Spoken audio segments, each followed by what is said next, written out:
سر وہ استخوان شکستہ سے چور تھا. قبرستان سے گزرتے ہوئے کسی کی پرانی کھوپڑی پہ پاؤں آ گیا. امتداد زمانہ نے اسے بوسیدہ کر رکھا تھا. پاؤں آیا تو ریزہ ریزہ ہو گئی. کہنے لگی کہ دیکھ کے چل راہ بے خبر. کہنے لگی کہ دیکھ کے چل راہ بے خبر. میں بھی کبھی کسی کا سرے پرغرور تھا. سب مٹ جانے والی چیزیں ہیں. جاگیریں بھی مٹ جاتی ہیں, سونا بھی مٹ جاتا ہے, چاندی بھی فنا ہو جاتی ہے, محلات بھی مٹ جاتے ہیں, کوٹھیاں بھی سب فنا ہو جاتے ہیں, لیکن ایک کلمہ لا زوال لا زوال لا زوال, اس کی توحید, اس کی توحید کا کلمہ. جس نے توحید میں وفا کر دی, توحید اسے بھی زوال آشنا نہیں ہونے دیتی. جس نے توحید میں وفا کر دی, توحید اسے بھی زوال آشنا نہیں ہونے دیتی. پاکستان والوں, دعوے سے کہتا ہوں, شرک و بدعت کے دروازے بند کر دو, سارے مسئلے حل ہو جائیں گے. آج منگتے بن کر کھڑے ہوئے ہو, کرنسی میں جان نہیں رہی. کبھی امریکہ سے مانگتے ہو, کبھی جاپان سے مانگتے ہو, کبھی جرمنی سے مانگتے ہو. ساری دنیا میں منگتے مشہور ہو گئے ہو. بین الاقوامی پائی نہیں کی. اللہ نے انہیں کسی کا محتاج نہیں بنایا. ان کی زمین سونا اگلتی ہے, آسمان موتی برساتا ہے. ہمارے منصوبے پڑے ہوئے ہیں کہ سرمایہ نہیں ہے, ان کا سرمایہ پڑا ہوا ہے کہ منصوبے نہیں ہیں. یورپ کے بینک مشرق وسطی کی دولت سے بھرے ہوئے ہیں.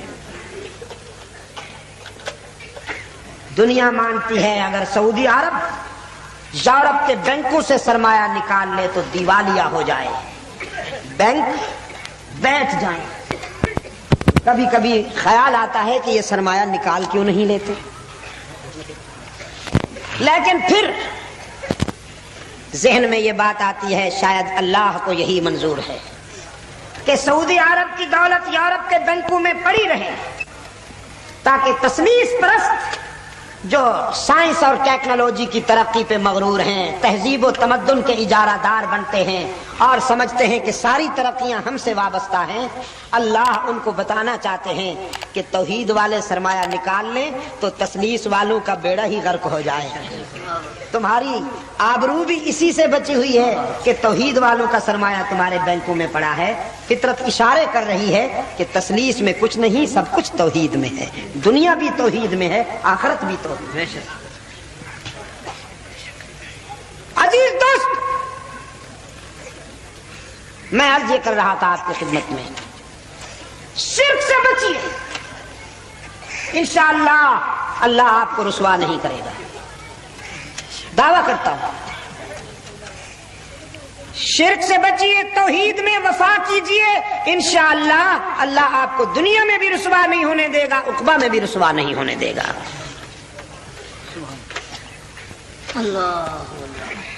رحمت عالم صلی اللہ علیہ وسلم نے فرمایا, ان اللہ لا یغفر ان یشرک بہ ویغفر ما دون ذلک لمن یشاء. مشرک کو معاف نہیں کیا جائے گا, باقی سب کو رب العالمین چاہیں تو معاف کر سکتے ہیں. ویسی اللہ کے رسول صلی اللہ علیہ وسلم کی خدمت میں عرض کرتا ہے, قرآن کریم میں یہ بھی تو آیا, من قتل منکم مؤمنا متعمدا فجزاؤہ جہنم خالدا فیہا وغضب اللہ علیہ. جس نے جان بوجھ کر کسی مومن کو قتل کیا ہو، قرآن کریم نے فرمایا وہ بھی دائمی جہنمی، اللہ کے غضب سے نہیں بچ پائے گا۔ واشی کی آنکھیں برس پڑی، آنسوں کی برسات میں کہنے لگا اللہ کے رسول میں نے تو صرف مومن کو نہیں مومن اعظم کو قتل کیا ہے، میرے ہاتھ تو حمزہ کے خون سے رنگے ہوئے ہیں، تو کیا میری یہ خطا بھی معاف ہو سکتی ہے؟ قرآن کریم نے تسلی دی، الا من تاب وآمن وعمل عملا صالحا فأولئك يبدل الله سيئاتهم حسنات وكان الله غفورا رحيما۔ ہاں اگر کوئی خلوص دل سے تائب ہو جائے، اللہ کی وحدانیت پر ایمان لائے، ایمان کے بعد اعمال بھی اچھے کر لے، ایمان کے عملی تقاضے بھی پورے کر لے، رب العالمین نے فرمایا ہم اس کی یہ خطا بھی معاف کر دیں گے، صرف معاف نہیں بلکہ سیئات کو حسنات میں بدل دیں گے۔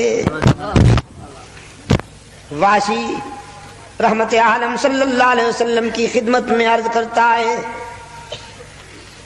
ایمان تو لے آؤں گا، شرک بھی اللہ کے ساتھ کسی کو شریک بھی نہیں کروں گا، لیکن یہ جو اعمال صالحہ کی بات کی ہے قرآن کریم نے، میرا نفس بڑا سرکش ہے، شاید مجھ سے اعمال حسنہ نہ ہو سکے، کوئی چھوٹی موٹی کوتاہی اور غلطی ہو جائے، کہیں پھر جہنم رسید تو نہیں ہو جاؤں گا۔ تو یہ آیت اتری، فرمایا قل یا عبادی الذین اسرفوا علی انفسہم لا تقنطوا من رحمت اللہ ان اللہ یغفر الذنوب جمیعا انہ هو الغفور الرحیم۔ میرے پیغمبر فرما دیجئے میرے گناہگار بندوں کو جن سے دنیاوی زندگی کے سفر میں خطائیں ہو گئیں، نفس امارہ کی سازش پر جن سے کوتاہیاں ہوئیں، جنہوں نے ٹھوکریں کھائیں، گناہ ہوئے اور غلطیاں سرزد ہوئیں، ان سے کہہ دیجئے اپنے گناہوں کو دیکھ کر مایوس نہ ہوا کرو، تمہارے گناہ بہت صحیح لیکن میری رحمتوں کا تو مقابلہ نہیں کر سکتے۔ نبئ عبادی انی انا الغفور الرحیم، میرے خطا کار بندوں کو یقین دلا دو تمہارا رب بہت بڑا غفور الرحیم ہے۔ غلاف کعبہ پر یہ آیت چمک رہی ہے، مقام ابراہیم پر کھڑے ہو کر ملتزم کی طرف دیکھیے، ملتزم کے اوپر غلاف کعبہ میں یہ آیت لکھی ہوئی چمک رہی ہے، من یعمل سوءا او یظلم نفسا ثم یستغفر اللہ یجد اللہ غفورا رحیما۔ نعرہ تکبیر۔ جس نے بہت خطائیں کی ہوں، جس نے بہت ٹھوکریں کھائی ہوں، لیکن جب شرمندہ ہو کر میرے در پہ آئے گا تو مجھے روٹھا ہوا نہیں پائے گا، مہربان پائے گا۔ میاں وال رانجھا والو باقی جہاں جاؤ گے لوٹے جاؤ گے، باقی جہاں جاؤ گے لوٹے جاؤ گے۔ یار لوگوں نے آستانے سجا رکھے ہیں، جھنڈیاں لہرا رکھی ہیں، چادریں چڑھا رکھی ہیں، زلفیں بڑھا رکھی ہیں، قبریں سجا رکھی ہیں، اور مینیفیسٹو یہ ہے، سلوگن یہ ہے، ماٹو یہ ہے، کچھ لے کے آؤ گے تو کچھ لے کے جاؤ گے، خالی ہاتھ آؤ گے تو خالی ہاتھ جاؤ گے۔ لیکن محمد عربی صلی اللہ علیہ وسلم نے انسانی قافلے کو اللہ کے در پہ پہنچایا. اللہ کے در رحمت سے ہر وقت صدا آتی ہے، کچھ نہ لے کے آؤ سب کچھ لے کے جاؤ، خالی ہاتھ آؤ دامن بھر کے جاؤ.